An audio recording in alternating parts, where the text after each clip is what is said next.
Hey people of YouTube, today we're covering the complete installation of the 44-inch Mena ceiling fan by Hampton Bay. If you found this video, you might be stuck in your own installation and you're looking for some help, we're here to do just that. We've already unpacked the fan, we're going to go over all the parts and then install this thing step by step all the way to turning it on. So stick with us and we'll get you through it. If you want to, you can use the links down below to fast forward to any point in the installation. That way you can get on with your day and you don't have to watch the whole video. But if after watching the video you found it helpful, please click like and subscribe and that'll help other people find it as well. So let's talk about the Mena ceiling fan for a second. This is a damp rated fan, making it perfect for use in covered outdoor settings like porches and patios, but it's going to look great indoors as well.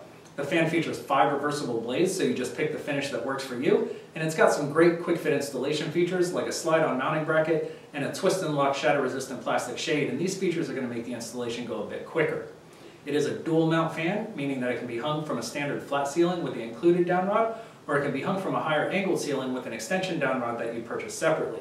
The fan does include an integrated LED light kit, so it's virtually maintenance free with no bulbs to replace. Now before we get started, just a couple of notes.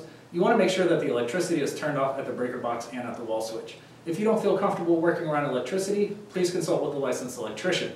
And one other note is if you're hanging this fan where there was just a light fixture on the ceiling, you need to make sure that the outlet box is clearly marked acceptable for fan support. If not, you'll need to swap that out before beginning. So as you can see here, we've already unpacked the fan and we've opened up the manual to the parts page. We're just going to go over all the parts to make sure we have everything before beginning, and that way we don't get stuck along the way. So first up, you have the slide-on mounting bracket. That comes pre-installed inside the canopy with a canopy ring attached, and we'll show you in the first step how to remove that to get started. You'll have 5 reversible blades. Like I said, just pick the finish that's right for you. You have the ball and downrod assembly, the decorative motor collar cover, the light kit pan, the LED module, the twist and lock shatter resistant plastic shade, the fan motor, and you have a hardware pack. And in the hardware pack is the blade attachment screws, the hanger and locking pin, the pull chain extensions, and the plastic wire nuts. So we have all the parts. Just some tools we're going to need for this easy project. Need some wire cutters and strippers. Need a Phillips head screwdriver. We like to have a long one and a short one on hand. We like to have a line voltage tester to make sure the wires aren't live before beginning. You'll need some electrical tape and of course a ladder. So we have everything here. We're ready to begin. Let's do this. The mounting bracket comes pre-installed inside the canopy with the canopy ring attached. Begin by twisting the canopy ring counterclockwise to remove it and expose the screws. You'll notice that there are 2 J-slotted screws, one on either side, and 2 standard screws, one on either side. Begin by removing and saving the 2 standard screws using a Phillips head screwdriver. Then loosen but do not remove the 2 screws in the J-slots.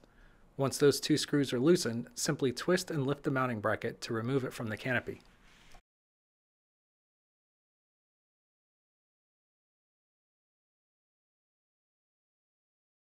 This fan features a slide-on mounting bracket for easy installation. There are 2 slots on the mounting bracket that will align with the 2 screws in the outlet box. When installing the mounting bracket, align the slots with the screws and then slide the mounting bracket into place. This is just a demonstration. To install the mounting bracket, start by using a Phillips head screwdriver to loosen but not remove the 2 screws in the outlet box. Next, feed the house wires through the mounting bracket and align the slots of the mounting bracket with the screws in the outlet box and slide into place. Finish the installation by using a Phillips head screwdriver to completely tighten both outlet box screws. Make sure both screws are completely tightened before proceeding.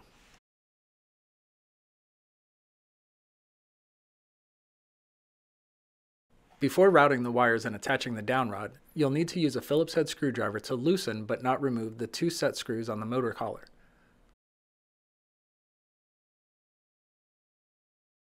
Once those screws are loosened, remove the twist tie holding the wires and gently stretch them out. Once the wires are stretched out, it's a good idea to twist the ends of the wires together to make routing through the downrod easier. Next, route the wires through the canopy ring and place the canopy ring on top of the motor housing, making sure that the side with the slots is facing towards the ceiling. Next, gently pull the green ground cable out of the ball and downrod assembly. Place the downrod through the largest opening of the canopy so that the downrod comes through the smallest opening. Then slide the motor collar cover onto the downrod, making sure that the largest opening is facing towards the end of the downrod. Next, route the wires through the bottom of the downrod so that they exit the ball side of the assembly, and gently pull the wires through until the downrod meets the motor collar. Align the holes in the end of the downrod with the holes in the motor collar and insert the downrod into the motor collar. Once the downrod is inserted, secure the downrod using a hanger pin from the hardware pack. Insert the hanger pin through the hole on one side of the motor collar until it goes through the downrod and exits the opposite side of the motor collar. Secure the hanger pin by inserting the locking pin through the hole in the end of the hanger pin. The locking pin will lock in place when properly set. Once the hanger and locking pin are set, use a Phillips head screwdriver to completely tighten the 2 set screws on the motor collar.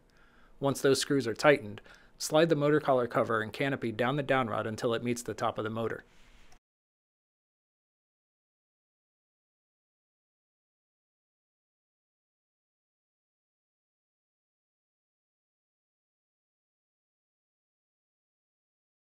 If installing the fan with the included downrod, it's a good idea to trim the wires. To trim the wires, measure about a foot from the top of the ball and use wire cutters to cut the wires. Then strip off about 3/4 of an inch of insulation from each wire. Once the wires are stripped, twist the ends of the wires to ensure that there are no loose strands. Now the fan is ready to be hung.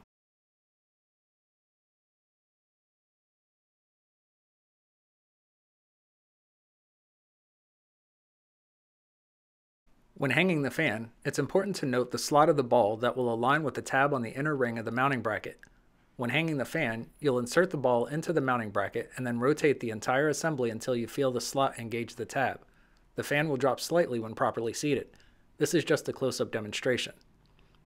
When climbing the ladder to hang the fan, make sure your feet are firmly planted on one of the ladder steps.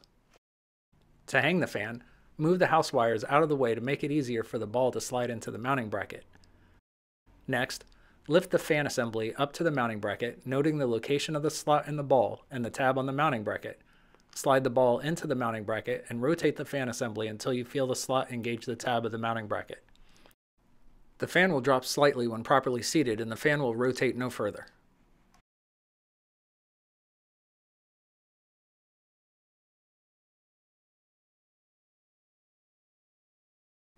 Begin wiring the fan by taking the green ground wires from the mounting bracket and the ball and downrod assembly and twisting those 2 wires together. Once those 2 wires are connected, twist those wires together with the bare copper or green house wire. This is the ground connection. Secure the connection using an included plastic wire nut and a piece of electrical tape.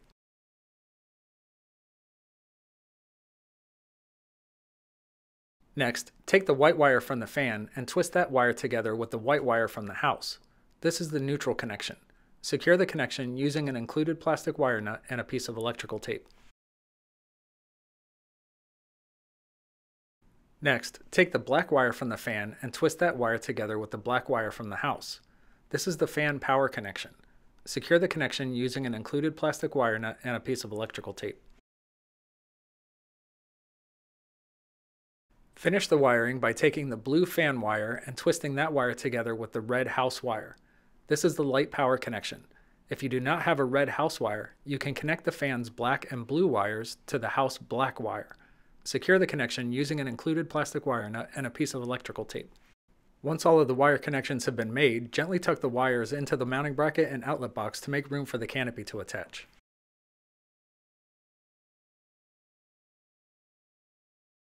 To attach the canopy, align the 2 J-slots of the canopy with the 2 screws that were loosened in the mounting bracket. Slide the canopy up towards the ceiling so the J-slots engage the screws and then twist the canopy to hold it in place. Using a Phillips head screwdriver and the 2 screws that were removed and saved in the first step, insert the screws into the standard holes of the canopy and completely tighten those 2 screws. Then completely tighten the 2 screws in the J-slots.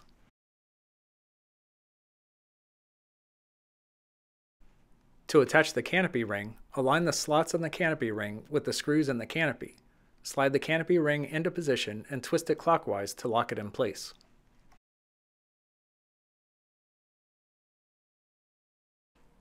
The blades are reversible, so pick the finish you want and make sure that the opposite side is facing towards the ceiling. The blades attach using 3 screws. The 3 screw holes in the end of the blade will align with the 3 screw holes on the fan motor.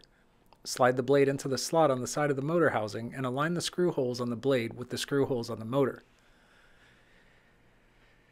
Use the blade attachment screws from the hardware pack to secure the blades to the fan. Start the first screw, but do not completely tighten. You may need a little bit of play to align the other holes. Next, start the second screw, but do not completely tighten. Then start a third screw and completely tighten that screw, and then completely tighten the first two screws. Repeat this process for the remaining blades. Once all blades have been attached, double check to make sure that all the blade attachment screws are completely tightened before proceeding.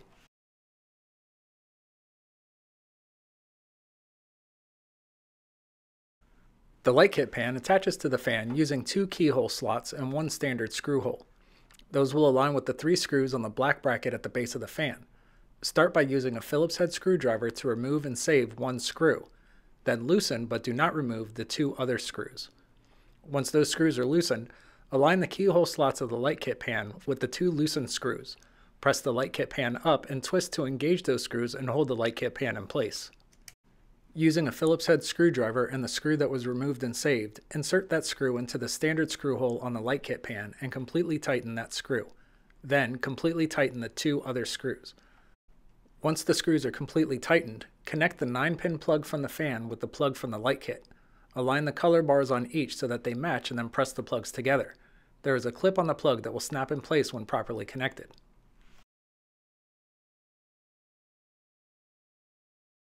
The LED module attaches to the fan using 2 keyhole slots and 1 standard screw hole. Those will align with the 3 screws on the outer ring of the light kit pan. Start by using a Phillips head screwdriver to remove and save 1 screw. Then loosen but do not remove the 2 other screws. Once those screws are loosened, connect the LED module to the fan by inserting the plug of the white wire of the module into the white wire plug from the fan, and the black wire plug from the module into the blue wire plug from the fan.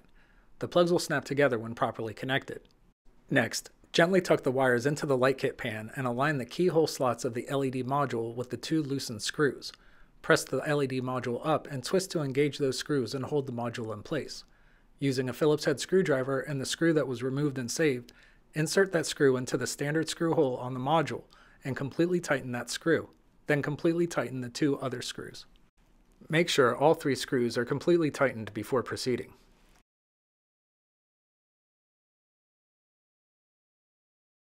The twist and lock shade has 3 flat areas at the top that will align with the 3 nubs on the inner edge of the light kit pan. To attach the shade, align the flat areas of the shade with the nubs, and then press the shade into the light kit pan and twist to lock in place.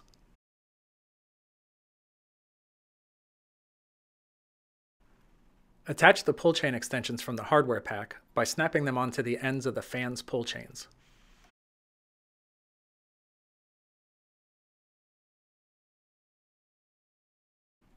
The fan is controlled by the pull chains. Pull the light pull chain once to turn the light on. Pull the chain again to turn the light off.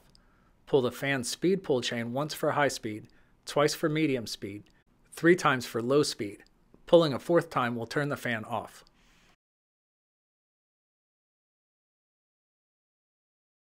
The reverse switch is located just above the light on the light kit pan on the side of the fan. The factory default is switch left to create a downward airflow for use during the warmer months. Switch right will create an upward airflow to draw warm air from the ceiling during the colder months. Make sure the fan is off and not running before changing the fan's direction.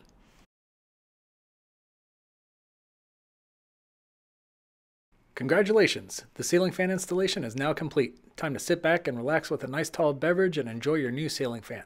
If you found this video helpful, please click like and subscribe down below. That will help other people find the video as well. And as we always say around here, keep it breezy.